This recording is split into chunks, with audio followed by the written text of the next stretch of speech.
downtown Conroe, Texas. Thank you for listening to Lone Star Community Radio. This program was broadcasted and recorded live from the LSCR studios in downtown Conroe, Texas.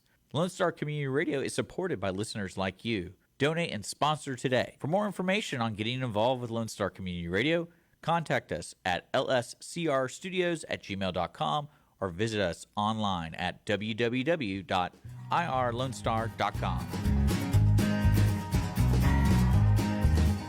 Hey y'all, welcome back to Conroe Culture News. Happy Monday. So this is going to be my last episode to guest host for Margie Taylor. I've had so much fun and I hope that she has me back, and I hope she has had an amazing vacation, a well-deserved and long overdue one. I've loved seeing your pictures, Margie, if you're watching. So few things I want to talk about today. First, I want to thank our sponsor, Roger Stein Chiropractic. She's at 3303 West Davis. Roger Stein Chiropractic has been voted Best Chiropractic Center in Montgomery County for 4 consecutive years. She treats patients of all ages and backgrounds, from infants to seniors and weekend athletes to professionals.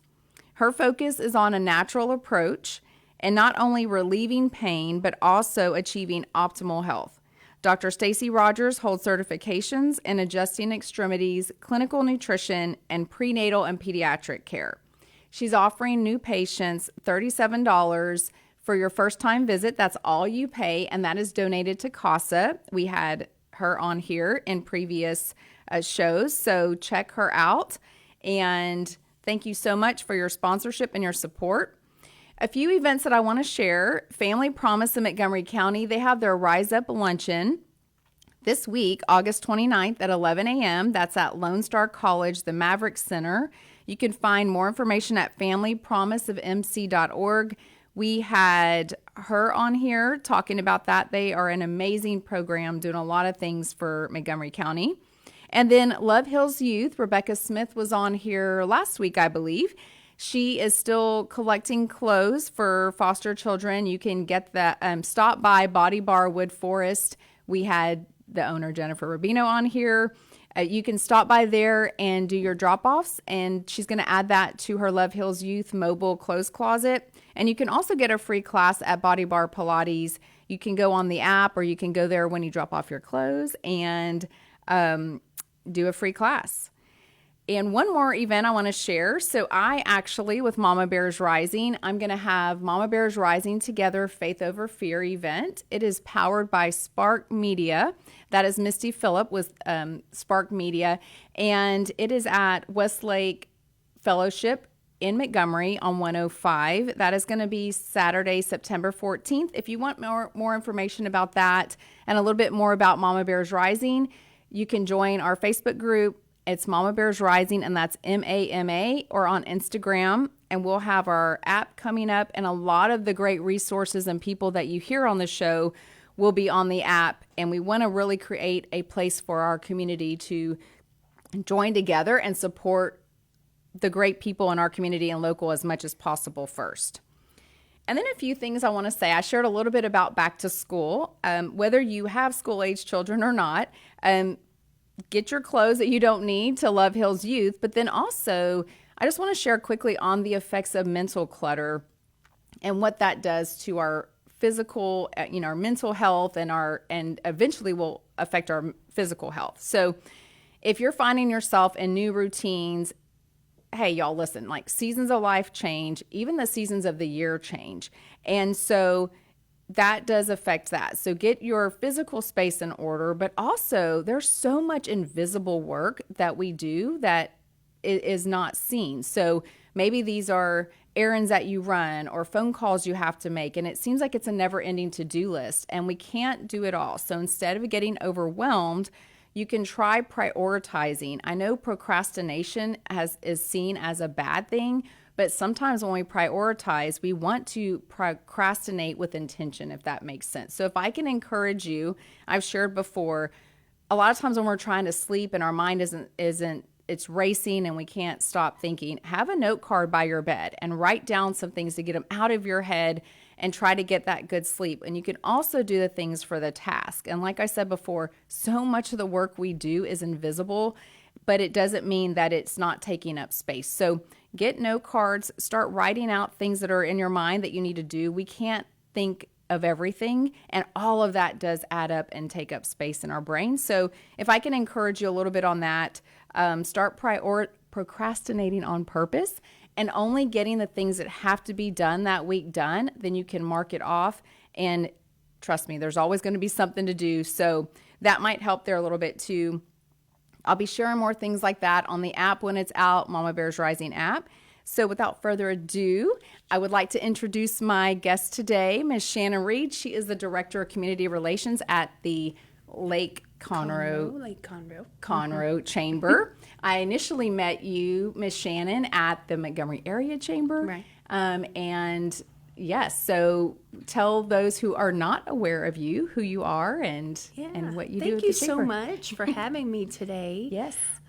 I so enjoy your energy and spirit and promoting women and helping women. And we have aligned since the first day we met. Yes, ma'am. To do those amazing things to have an impact. And we were just chatting off air. Making an impact is the heartbeat of why we're here, why we work with our community. I used to be in education. That's why I wanted to help students in my former career. And, God had other plans and placed me, just absolutely, without a doubt, placed me in the position to be in Montgomery, in the area, and how that plays out and looks. All of the details can shift and change, but when you know in your core what your mission in life is, it doesn't really matter what activity you're participating in. You just know that your mission in life kind of plays out through that every step. So that's me in a nutshell. How about that? Yes, it is. And I've seen that even since we met. Just all the different things. We've had several conversations, very long conversations. And something that I share as well, in the Mama Bear Rising community is it's not just one thing. Right. I mean, we're humans, and all these different areas of they're interconnected and affect the other. So it's being grounded and having that foundation in all these different areas. So education, obviously very important. Right. And I'm sure the skills that you've amassed in education have gone over into your role in the chamber, all those things have gone into your role as Director of Community Relations. And so, it's the venue may change, but the impact can still be the same. There you go. You said that much better than I.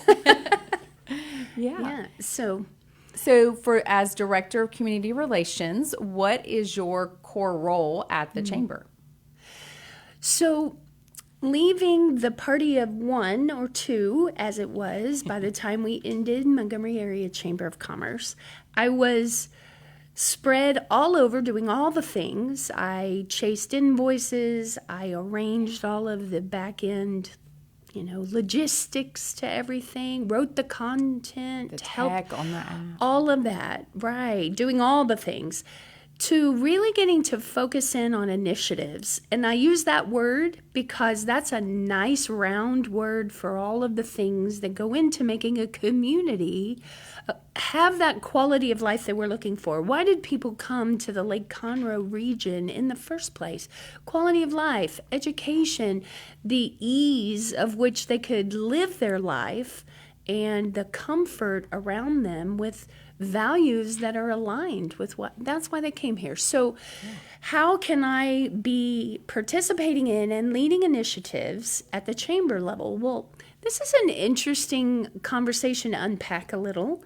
And I think most folks will identify a chamber of commerce as an event-driven organization for self-preservation. We're a member-based organization. People pay to be a member. And we talk about championing businesses. But really what people see most are things like festivals or fundraisers or events that help to keep the doors open. But what about the stuff that's behind the curtain where the real bread and butter comes together for businesses. Because let's be honest, a business today does not have to have a chamber to survive. There's plenty of internet information. There's plenty of advice to go around. And truly, small businesses, when you talk to any of those small business owners, they put their head down and they do the thing that's in front of them, required in front of them. Yeah. And they just keep trudging it out until they come out on the other side, right? Yeah. And as simple as that sounds, I meet them every single day, and that's how they're trying to get it done, right? So how can we insert a Chamber of Commerce to be a support and a help there? If I rewind the clock some 80, 90 years, even over 100 for many chambers, and why they existed in the first place. Do you know that to start a business in a community, the discussions around the table were not held at City Council? They were actually held at the Chamber of Commerce so that those people could get connected with the resources they needed in the community to have their business open and be thriving. So then those conversations would involve all of the key areas like healthcare and infrastructure and economic development. They would talk about those things around the chamber table. Now, those aren't really things that have a dollar sign next to them where we can go and fundraise for that. But we have the opportunity to coalesce around those issues and represent a large portion of our community in a space that's not politically seized, right? Yes. And so volatile by whatever party or whatever candidate is in position. Now we have a neutral space where we can talk about issues in a very open way and come to solutions with our key leaders who have all of the insights to help move things along. That's a powerful table. Yeah. So what I noticed when I moved over in the merge, before I was out of bandwidth to do any of these initiative things that I was so passionate about. And I see the need and I want to jump in, but I've got to chase these invoices because I've got to keep the lights on, or why am I won't be here tomorrow. You know, I had all my hands full and my bandwidth was used up. When I came over to Conroe and they had a team of 6, and I called Scott and we merged together, and he kept myself and Riley, so now we're a team of 8.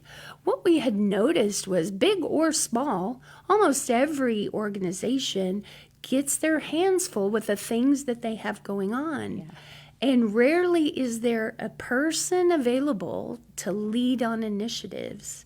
And the things like bringing those conversations back to the table. So that got to be the path that I was going to shape and carve and organically see what comes from this merger and what our businesses are telling us. So we get to make it any way we want to make it, right? Yeah. And with some historical perspective and also asking a lot of great questions, we're learning the pathway forward for what that means for the Conroe, Lake Conroe area, all of this region. So including Montgomery, Conroe, Willis, in all those conversations, the school districts, the businesses, the organizations, the residents. What is it that's going to make sure we're here in 100 years and doing great things for our community?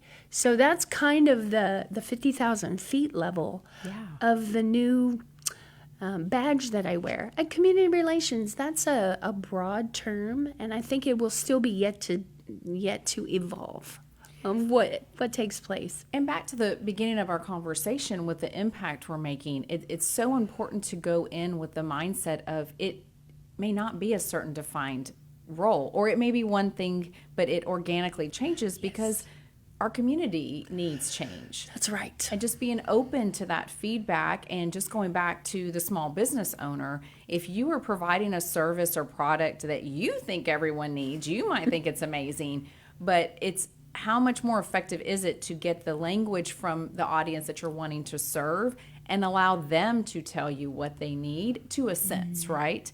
And so I love that y'all are open to that and seeing as our community does grow. You hear both sides, I'm sure, all the time. I know I do. For me, I moved from Kingwood I testified at the Senate for the congressional maps, and I said, I lived in the livable forest. It was annexed. I moved to Montgomery. We moved to Bentwater to kind of be out, in the country-ish. I don't know if that makes sense on a golf course in the country, but you know what I mean, outside of it. And I remember the year after we moved, they started expanding 1097, and growth and growth and growth. So I think there's both sides. You can say, oh, we don't want growth. But then the other side is, well, they're moving here because we're amazing. Hello. Yeah. But how do you make that balance of serving the needs, keeping that community standard and values aligned, while not just saying we're not going to allow the growth? You just can't. It's a balance. And I think you need those key players and leaders and voices from every level to contribute. And that's what will continue to keep us great. So I love that y'all are open to that. And I know that we've shared some great ideas for different initiatives, and it takes people. It takes hands. It takes, support. And that's what I love about Montgomery County. So yeah, I love that y'all are doing that. Well, so what are some of the things that y'all are currently working on? Or are there any initiatives that you started forming? In the chamber? Absolutely. Tell us all about it. Exactly. Well, our first step was really to gather the information. We needed to understand what the needs were, identify those, prioritize those, and then bring in folks who will be champions for that and bring industry insight into those things. So we started with an intel gathering process. It was multi-layered, and I did some internally, but we also equipped our members to help participate in that.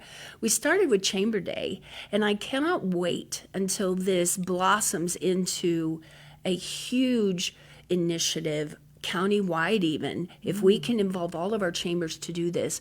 We actually brought a team of 40 volunteers and canvassed the entire Montgomery business community back in the end of April.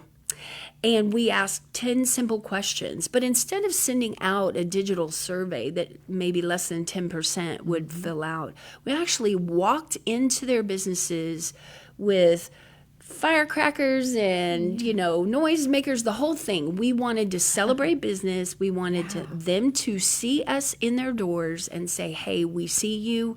We want to know what your pain points are. Tell us what your challenges and successes are, because we want to champion you. Just the initiative to do that alone was so well received. I can't even tell you, just the feedback of anecdotal information from our volunteers of how our businesses felt seen, members or non-members, just the fact that they were trying to keep their doors open in this area during 2024, and what all the stresses and pain that feels imploding on them, how they're making it work, and for somebody to care enough to ask about their opinion of it went a long way. So we collected 230, my numbers are a little fuzzy now, we did it back in April, but I want to say 230 to 250 businesses we made it into in a 4-hour stretch. Imagine what we can do with more volunteers and going countywide and collecting this insight.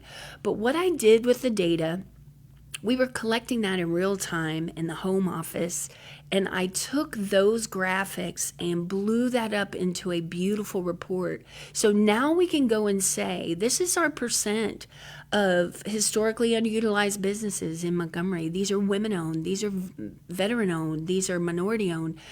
Look at the challenges they're facing. Look at the businesses who are trying to get forward in this progress, but they're getting hit on the backside from these challenges. And then we asked them to identify, what are your biggest pain points right now? And we made an infograph out of that, which is so telling when you understand that tax is their biggest concern, and it's unpredictable for commercial business property. And when you're looking at real estate markets and the fast pace of everything, and the things that cause those business owners stresses that trickle into their workforce, what are the challenges of workforce?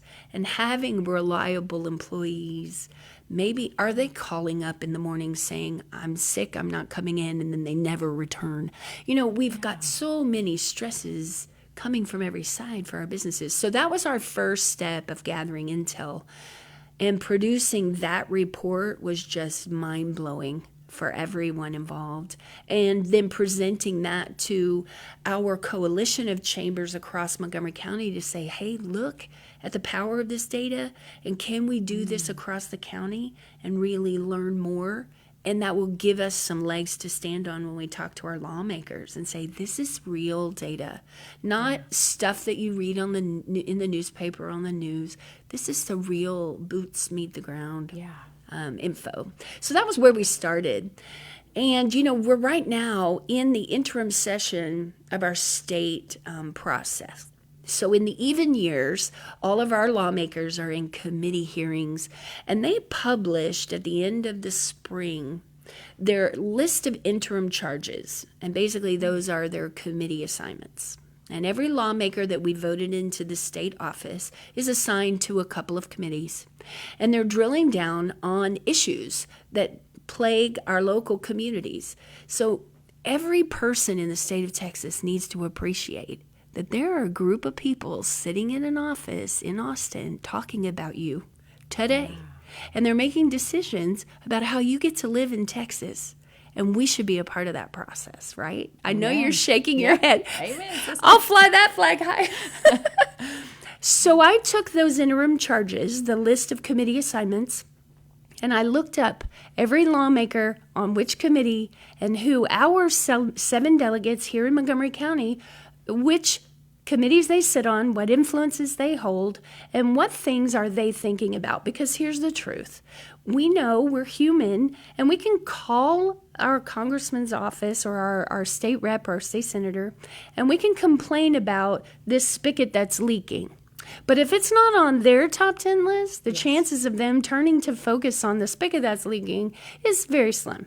But if I call them about the things they're already working on, and I have testimonies from my businesses that fit right into the conversation they're about to have in their little meetings, how can we then take part in the process? So I started calling all of my leaders around Montgomery area, Conroe area, Willis, tell me how this is impacting. And the stories, the fact that anybody asked them in the first place, what's going on in your business about this, was overwhelming to them. And to hear the anecdotal stories that we would be able to take back to our lawmakers, that's where the magic happens. Ooh, I love that, Shannan. And I will say, too, I really look at you as a mentor, especially. I knew you before Mama Bears Rising, but being in that and starting that movement, and which is now a community, and I've shared, I'm going to say unashamedly now. I was very embarrassed at first, and I've shared this with you. I didn't know what commissioner's court was, or that a judge was not a judge. I just knew that when things were happening to my friends or loved ones in the hospital and things I heard about different protocols, that ignorance was no longer an option for me. And I needed to get my focus off of just the presidential to who was in my backyard. And so along that journey, I have met a good amount of our representatives. And there's so much that goes on behind the scenes that someone who's just sitting on the sidelines complaining has no idea about. And so the fact that you said, yes, you might come to them with this one problem, but everyone else is coming to them with their problem. So be a solution as well. Do some of that. Yes, they are our representatives, but we need to, all of us as community members, do some of the legwork to help make their job to say, my constituents, this is affecting them. And so I love that you pointed that out, because we can complain all day long, but we can't look just even to the representatives to do all of these things. We need to give them, same with our school board or whatever it is, get involved, be part of the solution, not just complaining and go that extra step. But I do see you as a mentor in that. And I will just speak from, because there could be business owners or entrepreneurs out there, real quick to what you said with the chamber. I always thought before meeting you, a chamber was like, oh, it's networking and it's events. And then I'm thinking, well, at the time I was online, I had a podcast. I was like, that's not really for me. But I did join Montgomery area, but then I saw it's so much more. Then I went to the new member meeting and I was like, okay, this girl has her data. She's like looking at the details and the data, and it just really helped me so much. So for those of you who may be listening or might have one, image of a chamber, when you have someone like you on board, and it sounds like a great team as well, you get so much more out of that. And then you grow as a business owner and a community leader. So check it out if you haven't already. But that's something and the legislation part.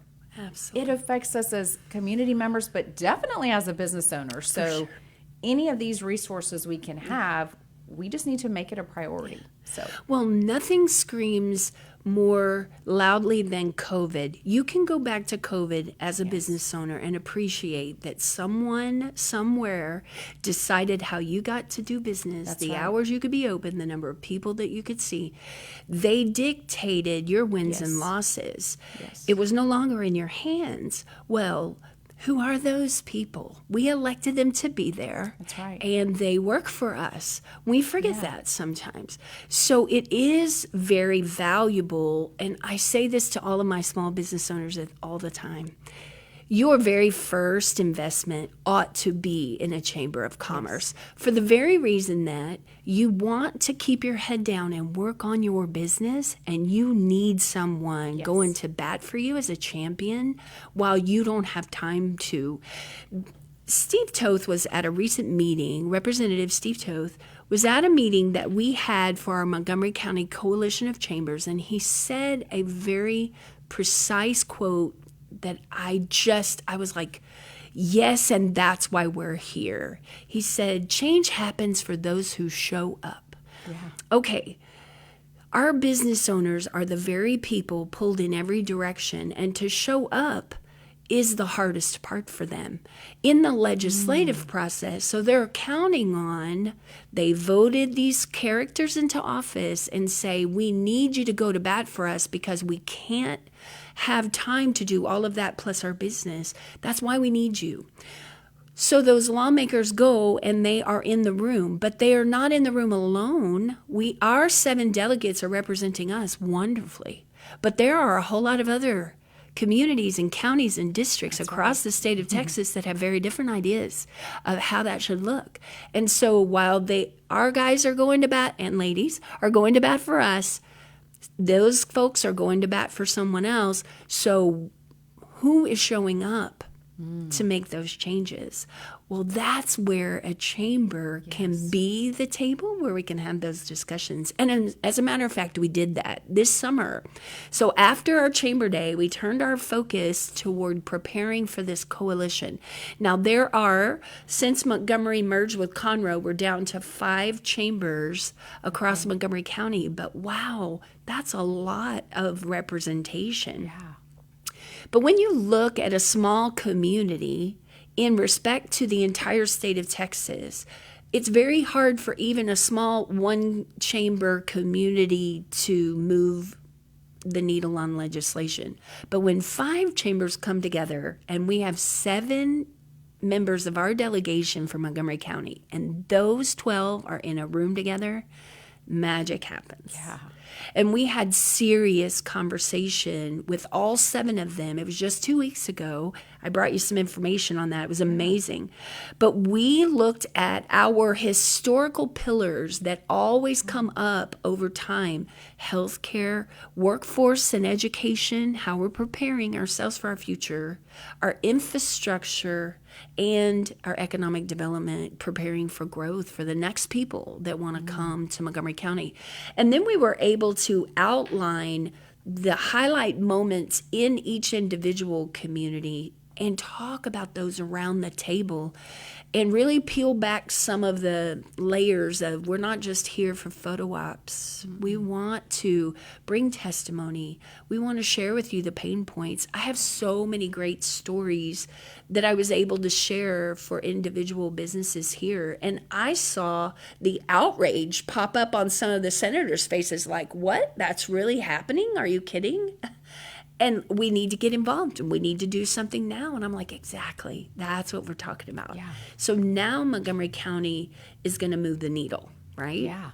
And that's what, Texas in general we want to take the lead. We want to be, whether it's innovation, whether it's doing the right things, standing up and doing those things. In Montgomery County, one thing I've learned since starting Mama Bears Rising is there is a I don't know if attention's the right word, but people are looking to definitely, to our Senator Creighton, our representatives. And so that needs to be across the board, right? Yeah. So if they're looking to us for these things, let's make sure that we're all in alignment with what that looks like. Yeah. And then it does trickle down to the businesses, to the, the parents, to the students, because our representatives, like when I testify at the Senate, I want those people who are in my backyard. They are affected by it when they go to get their coffee or their breakfast or where their kids go to school. Mm-hmm. And so it's something that, yes, we can't be experts in everything, but how can we look to things like the chamber, if you're a business owner, to be that trusted resource, And so I personally have, for both of my companies, Mama Bears Rising and Grassroots Alignment, I'm a member of the chamber. But even, from years before, even when I didn't have, I've done a lot of advocacy work and things like that. I've always been a member because I wanted that trusted resource into the community and to the people that I serve. So that's great. And I think that's something often too, that now I know a lot more the last 2 years, and I have so much to learn, and I'm still moving forward with the civic engagement. But a lot of people just assume that because they're elected officials or a school board member or whatever it is, they know everything. Yeah. But these are men and women who have lives and families and jobs and so many things to do too. And so many constituents. They're hearing They can't from. know it all. Yeah. Exactly right. And you mentioned something before, that we should be a part of the solution. And one of the things that I put together here on the other page that we brought to our lawmakers is to let them know in each of these historical pillar categories, we actually are doing things, boots on the ground, taking action to help be a solution in this process. We're not just being a town crier with no solution. We're coming with some skin in the game, and we are taking steps, not just to throw parties and chairman's balls where we celebrate ourselves internally, but to make an impact in our community in a huge way. Yeah. So this has been really powerful. And, that is just phase one of all. We're just barely scratching the surface of all that we can do.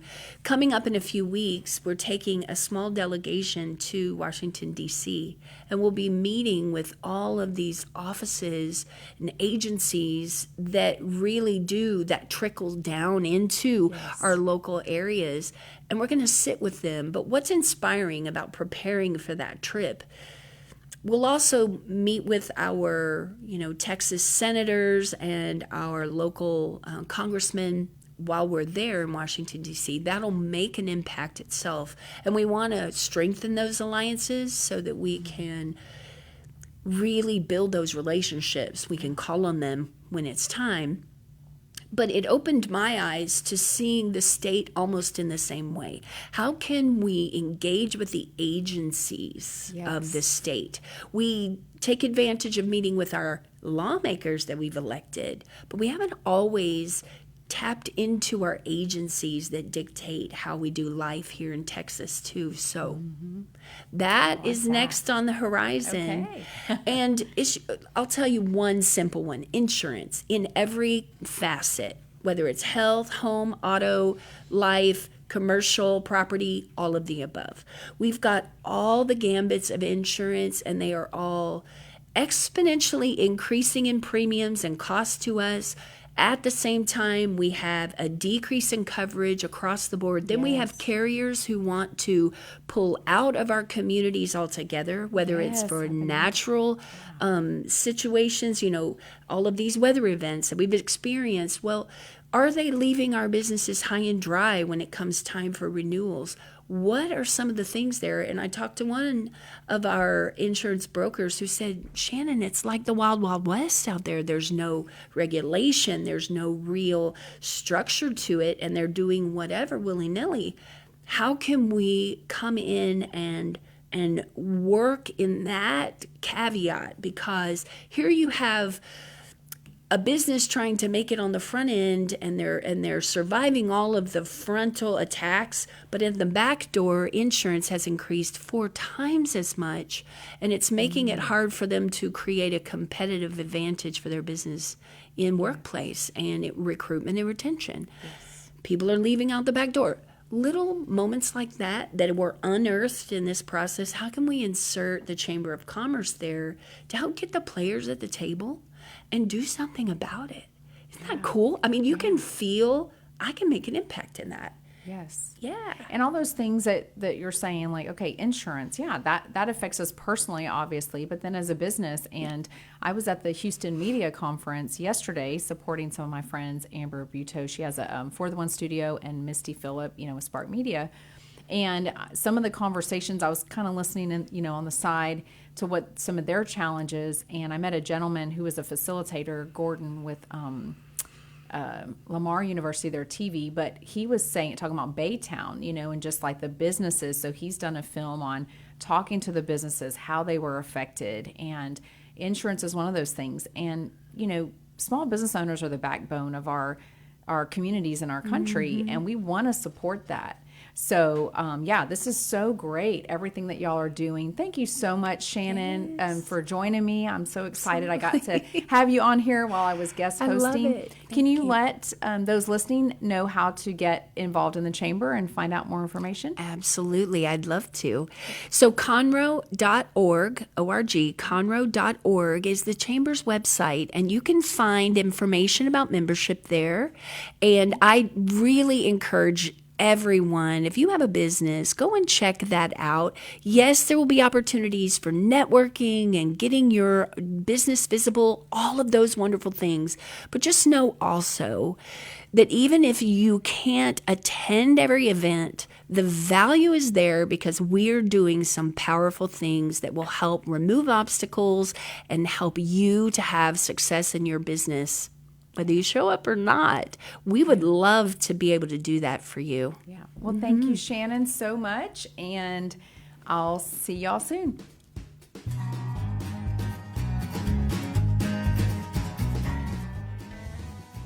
Lone Star Community Radio is Montgomery County's radio station with talk, music, weather, and traffic for Montgomery County. Have a question or comment about one of our shows? Want to know how to reach a host? Just contact the station at irlonestar.com or call in and leave a message at 936-647-3776. Get involved with your community with Lone Star Community Radio. Conroe Culture News is sponsored by Roger Stein Chiropractic. Since 2004, Roger Stein Chiropractic, led by Dr. Stacy Rogers, has offered spine and joint manipulation services to residents of Montgomery County for lower back pain, migraines, whiplash, sciatica, sports injuries, herniated discs, headaches, and complications from pregnancy. For more information about today's sponsor, Roger Stein Chiropractic, they can be called at 936-441-9990 or go online to rogersteinchiropractic.com. New patients pay only $37 with all proceeds. Lone Star Community Radio is looking for those who are interested in hosting their own talk show. With monthly and weekly slots available on Conroe's FM 104.5, 106.1, and on irlonestar.com. Start your own podcast, create your first YouTube channel, and be on TV. Contact Lone Star Community Radio online at irlonestar.com or call the station message line at 936-647-3776.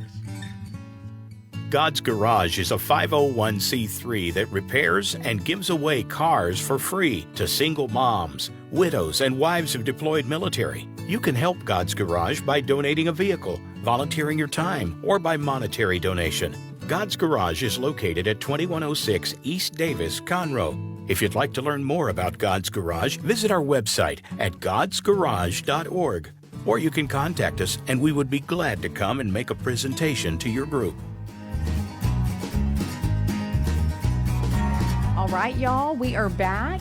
Next, I have Dr. Mark Ruffin. He's the new superintendent for Montgomery ISD. Welcome to the show. How are you? I'm great. Thank you so much for having me. I appreciate the opportunity to be here. Yes, sir. Thank you for being here. So, for those who don't know, can you just share a little bit about yourself? You are the superintendent for Montgomery ISD. Maybe just share a little bit about you, where you were before, and what drew you to Montgomery County. Yeah, I'd love to.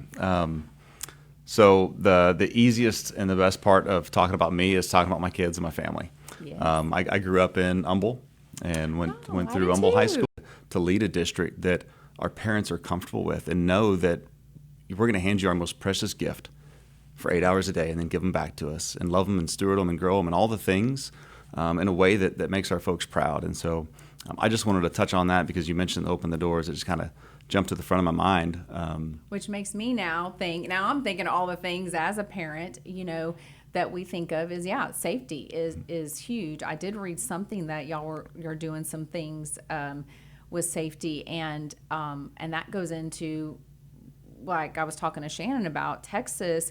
We want to take the lead. A lot of the country looks at us and what we're doing. So we want to take the lead in not only innovation, but in these things for protecting our children and in education. And then Montgomery County is one of those counties that people look to as well. So that's something that I think is so important, that here we, from my perspective, do take that safety seriously.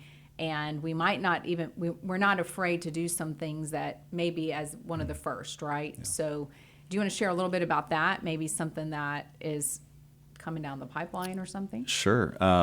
So there's things that TEA has put in place that are just flat out, here's the minimum requirements. Regardless of anything else you do, you've got to check these boxes. Yes. When you have 11 campuses, it takes a while to check some of those boxes with supply and logistics and supply chain challenges, because as every district in the state of Texas is trying to go and complete the same tasks facility-wise, there's only so many vendors that do those things.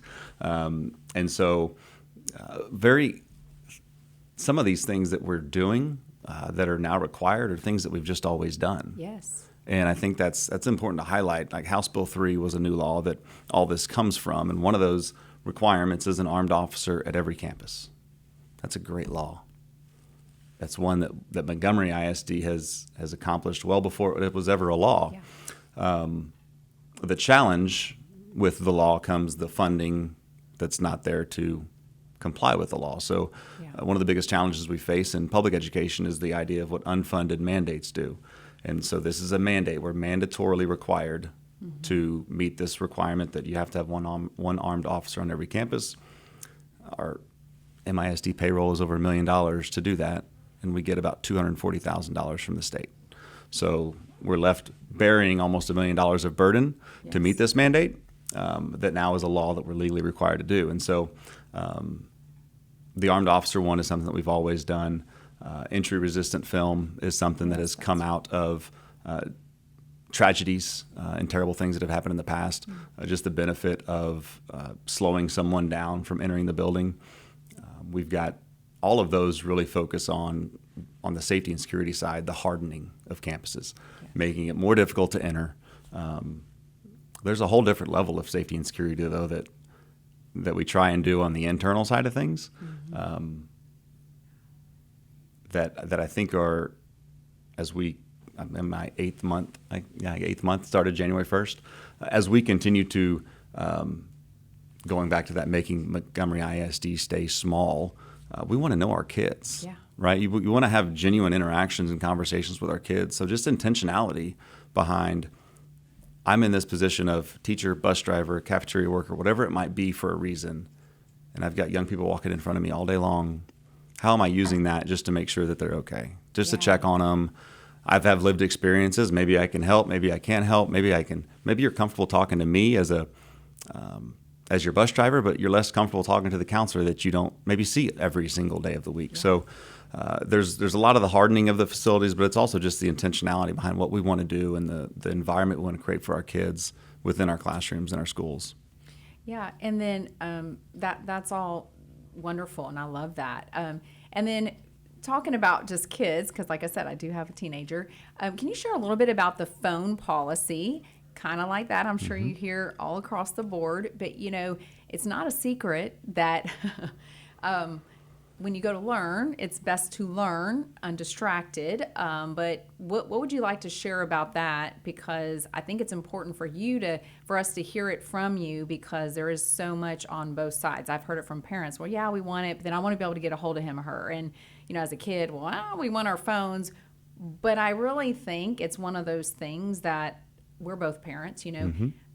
Kids may not know that they want certain rules or disciplines or restrictions, but yet they'll see the benefit of it if it's not there. So anyway, just share a little bit about that. I think that's a hot topic right now. It is a hot topic right now, I'll tell you that. And it really stemmed from when I first got to Montgomery last spring. I had the wonderful opportunity just to walk around and listen. When you come on board of a district that is successful, that has great people in great places, running the right direction, there was no hey, come in here and make wholesale changes. That's not necessary. And so it allowed me to devote time to listening to people, listening to our teachers, our students, our staff, our parents. And the cell phone policy is one of the things that came out of those conversations. There's some research out there that says over 70% of high school teachers will say that cell phones are a problem in their classrooms. Yeah. And our teachers will echo something very similar. And there's a lot of considerations that need to be made when you come to putting something in place with the right intentions and making sure that they don't have unintended consequences from them. Yeah. And I think the intentionality that we've gone through with our cell phone policy mitigates some of those unintended consequences. Yeah. But at the end of the day, we're still going to have to walk through some hurdles and obstacles that do come up from them. So our new cell phone policy requires students to have their cell phones away for the day. It doesn't require them to turn them in or lock them up or anything like that. They can still have it on their person, in their pocket, in their backpack, but it just needs to be off or on silent and out of sight. Our students' job is to learn, right? That's their job during the school day, and one responsibility we have is to create the learning environments that are conducive to that. Yes. So one of those things that we can control is the access to cell phones. And there's plenty of research out there. Our communications team did a great job of standing up a website and with a lot of valuable information on it. But just the idea of students have their phones, there's something called brain drain that I'm wondering what's going on, right? We as adults also fall into the same category sometimes, and our phone might be sitting there and we're thinking about that conversation that we just ended before this interview started, and I'm wondering, has that person texted me back yet? I wonder what they're going to reply. So I'm not able to focus completely on the task at hand, and so our students face that same obstacle. But I will say it has been very well received on our teacher standpoint. I've received emails from teachers. I've received emails from parents. Great example. Had a mother reach out to me and say, hey, my son is in 8th grade, has never had a cell phone before. He just got one this summer. Wow. He was so excited to go to school with a cell phone, and now he can't have it, and so he's kind of bummed. But as a parent, I want you to recognize this. For the last 4 or 5 years, he has sat at a lunch table with his friends who all had cell phones, and he sat by himself because all of his friends just had their face in their phones. Yeah. So my son has missed out on social opportunities and interactions and building friendships because he has not had a device the last few years. So we're fully in support of it. We run, we're behind you.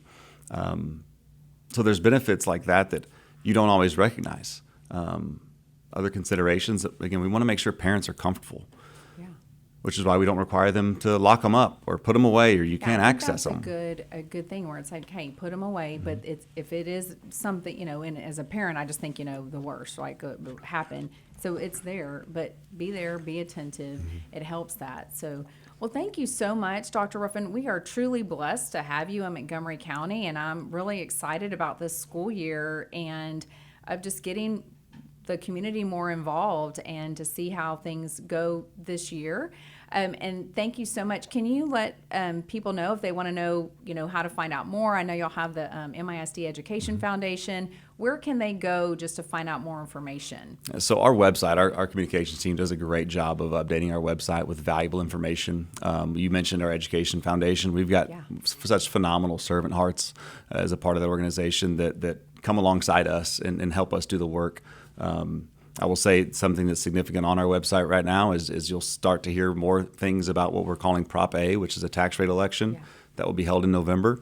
That's a critically important thing that we're charged now with, making sure that our stakeholders and our voters are educated on that and what it is and what it isn't. Okay. And so I would definitely direct folks to our Prop A website specifically to find out all the information about what that means to Montgomery ISD, what a tax rate election is, what it's not, and then how we're going to be able to access additional revenues to prioritize retaining and recruiting our people and our staff. As we mentioned, we want to remain small town.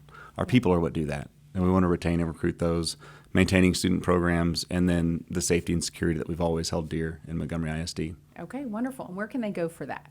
So it's misd.org, Prop A. Prop A? Yes. All right. Well, thank you, Dr. Ruffin, and thank you so much, Margie, for having me on this month, and she'll see you next week.